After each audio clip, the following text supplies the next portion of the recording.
Where in the gaming universe do a city in ruins and award-winning composers meet? The one and only inFamous, coming soon to the PS3. The creators of the game went all out to get some of the biggest names in the music industry to do justice to the cinematic and epic fictional world. inFamous is an open-world action-adventure that follows the exploits of an unwittingly notorious Qore McGrath. At the onset, McGrath is a bike messenger at the center of a deadly explosion that gifts him with supernatural electric powers. The open-ended plot structure required a multitude of tones and emotions that demanded an unusual approach.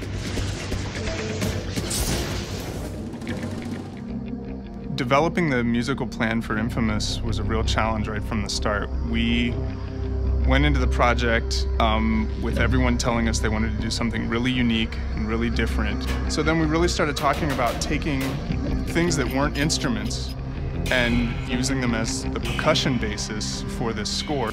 We recorded cars being crushed. We roamed through a junkyard and hit things with baseball bats and drumsticks. We were excited about the prospect of doing some of the percussion in-house and sharing it with other artists that would maybe treat it sort of in an electronic kind of remix way to really darken it and bring it into this infamous world of Empire City.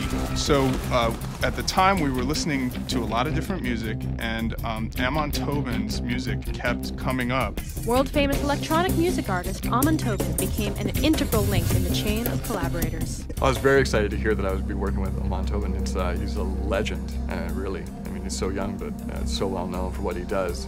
He stands out from the rest in that it's very, very dramatic, and it feels like a narrative or a storytelling is taking place.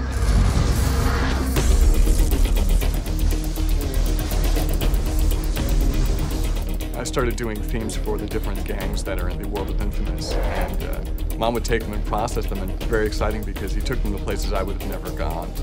And in the same way, like, he would give me pieces and I would write on top of them, and he had no intention melodically of where some of these things were going, so I got to take my stance on his stuff and his on mine. At that point, it all just kind of came together.